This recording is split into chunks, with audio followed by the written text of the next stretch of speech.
Welcome to 2023. Let's go. This last year has been probably the best year for my channel so far. But I want 2023 to be a new era, a year that I will always remember as the best thing that ever happened to my channel. This last year, I passed 1,000 subs, became monetized, made my first video that got over 100,000 views, but most importantly, this last year, I made some videos that I'm actually really proud of. I plan to have a ton of fun this year, making videos and accomplishing goals on YouTube. And I've actually put together a list of goals for both YouTube and my personal life, kind of a New Year's resolution type of a list. Not only is this a New Year's video, but this is also my kind of channel's birthday. I was originally going to make this kind of a clip show. I wanted to take a little bit of a trip down memory lane, because this is Minecraft hardcore, where if I die in the game, I die in real life. So you read the title. I wrote the title. Okay, all right. I'm going to college. Yes, let's go. What the frick are you doing here? I'm poor. Get over here, spider. And then you take a screenshot. All right, while we're here and nobody has anything going on, what's everybody's favorite kind of cheese? I actually had some really good Havarti earlier. Yeah, so we're all gonna be playing together and having a good time. And so yeah, it's gonna be a really cool series. I recommend you tune in, which is what you're doing right now. So yeah, let's get right to it. Good morning. It's us. We're on the To the dark times. My very first ever upload. You see, a lot of YouTubers have this story where they made terrible videos, got no views, then decided to make a plan, start a new channel, made better videos, and started to see some growth. My story is different. I've only actually had one channel. Wait, that's not true. Yeah, I forgot. And as I was saying, my story isn't that way. The year is 2020, so the world kind of shuts down. I decide, since the world is going to end, I might as well start a YouTube channel. This is something that I had wanted to do for actually years, but I never really had time, didn't really know how. But you know what? I figured I might as well put my hand at it. I had the one channel, and from there I made a really terrible SMP series. Very long time viewers of the channels may actually remember OG. Well, maybe just Pulse, who was the guy that was playing on it with me. This ran for 9 very poorly made episodes before I actually started to get burnout, and also there was just some different things with that server. And I really wasn't seeing much growth on YouTube either. And I knew that if I wanted to make it big, I needed to make a change. I needed to make actually good videos. So I privated that entire series, which is a good idea because looking back on them, I actually, in like the first 30 seconds of the first episode, we just like totally dox each other and use our real name. us. We're on the OG Shit. server. Here, and here. And that happened many more times. So sadly, those are probably going to stay privated forever. But there are actually like 3 videos still on my channel that are visible from that kind of era. So don't watch them because they're really bad. Now my channel is launched into a new era. Enter the GigaCraft SMP. Pulse is back, but he is still called John the Beckfist at this time, which is hilarious. But I'm also playing with other people. It's super hype. Probably some of my best content came out of this. I actually was rewatching a few of them while I was working on like writing the script for this video, and actually some of her jokes were kind of funny. But my uploads were crazy at this time. I was doing like 5 videos a week. I actually went in like almost a month doing daily uploads, like 7 days a week. And I also made a decently length series playing Minecraft Dungeons.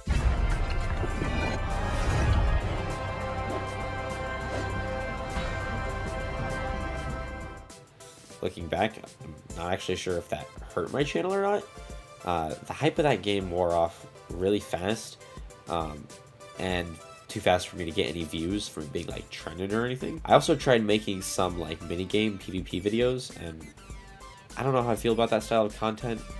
I think it is just getting more relevant every day, especially in 1.8. But I do still kind of like it for commentary or background footage. Also, I was making snapshot videos during this time, and that actually lasted up until I think the beginning of 2022. But I stopped doing those because trying to make them, edit them, and upload them the same day was really stressful, and also I ended up getting a job and just didn't have the time. At the beginning of 2021, my channel growth finally started to actually pick up, and I'm glad it did too, because I had been putting in a lot of work, as I mentioned, with upload schedule. And February of 2021 actually is where my channel would take a turn in content that would define a majority of what I made for the next 2 years and thrust me into a new era of the channel, friend or foe. I had done one video with the Duke of Craft in September of 2020, but hadn't really done much with him after that. But he invited me to a new competitive SMP that he was starting, and my goal was to win. While the start was kind of rough, it ended up being one of the more fun series I'd ever done. And now, 2 seasons of Friend or Foe later, that brings us through 2022, and now finally caught up to where we're at in 2023. The channel is monetized. I'm at 2,300 subs as of the recording of this. Having the time of my life in college. Yeah, college. I'm turning 20 in a few months. This has been honestly an incredible journey, from a 16-year-old making cringe videos with a friend, never thinking it'd go anywhere, to almost 20, and I'm starting to see the potential of a full-time career in this thing. I've made amazing friends and created some of the best memories that I could have thought I would have made playing Minecraft on the internet. But what does the future hold for my channel? Well, my friend, that is exactly the right question to ask, because I spent most of this afternoon writing down goals for my channel in a notebook. Yes, I went to Walmart and bought a notebook so I could write down channel goals and track them month to month on paper. Oh geez, that was way too much reading. I'm finally going off script because I hate reading a script. Finally going off that for the next part of this video, which ironically was in the script. And so was that last phrase, and this one. Anyway, here are the goals for this year.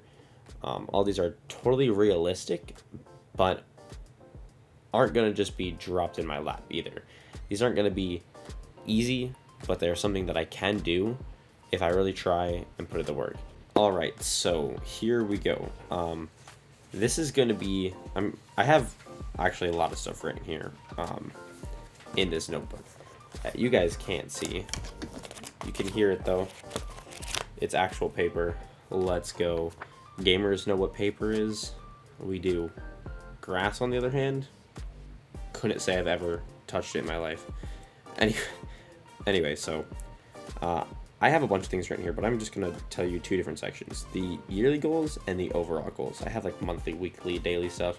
That's more like personally like challenging myself to actually get there and do things. So yearly goals are 3 things. I have a sub goal, a channel view goal, and a watch time goal. So I'm going to tell you the current statistics in that area for January as of January 14th, and then I will tell you what I want the yearly goal to be.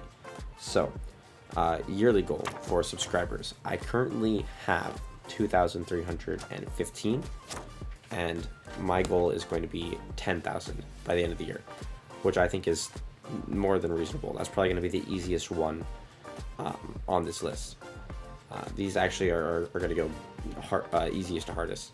The next one, my channel, overall views on the channel or on a video or anything is actually 2,500, 250,000. And I want to hit 1 million channel views by the end of the year. I think that's super easy. I just keep going how I'm going, keep consistent uploads. And if my channel grows and I'm on track to hit 10k subs, I mean, look, if 2k subs got me 250,000, then if it scales perfectly, I should be at like over 2 million views by the end of the year. But 1 million channel views is the goal. Now here's going to be the hardest one, and that is watch time. I'm currently at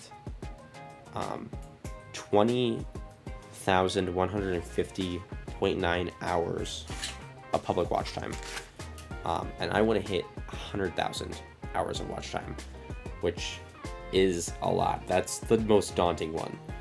Now, what that requires me to do is because that's not hard. What that requires me to do is actually upload and make the videos engaging enough and like good enough for people to watch all the way through. That means maybe I might do some slightly longer uploads. My last few videos have been kind of like 9 to 15 minutes long, or like 10 to 15 minutes long. Maybe I'll try and go into some more like 20-30 minute videos where the storm video was 30 minutes and it got me a lot of watch time. Maybe I'll try that. Maybe I'll try and just stick to shorter-ish videos, but just do them more frequently. I'm not sure. But longer, like 30-minute videos aren't going to be coming out all the time. Those ones, obviously, as you can maybe guess, take a lot more time to make, which is why they're longer. And then my overall goals is basically just to make videos that I'm proud of. Videos that if they were to come across my For You page, I would actually want to click on and watch them. And then also to become financially consistent, because right now I get paid from YouTube. I just don't get paid like consistent. It's never a consistent amount. It's never consistently like the amount of time, and I haven't been monetized long, but so maybe that's why. But I'm kind of thinking that will kind of come along with consistent uploading, will come with consistent paychecks, and so that's kind of the idea. Well, hopefully you enjoyed this video, this little kind of sneak peek into my plans for this next year. And yeah, I hope that you stick around to see if we can accomplish these. And yeah, that's it for the video. So like, subscribe, turn on the notification bell, and we'll see you in the next one. Bye.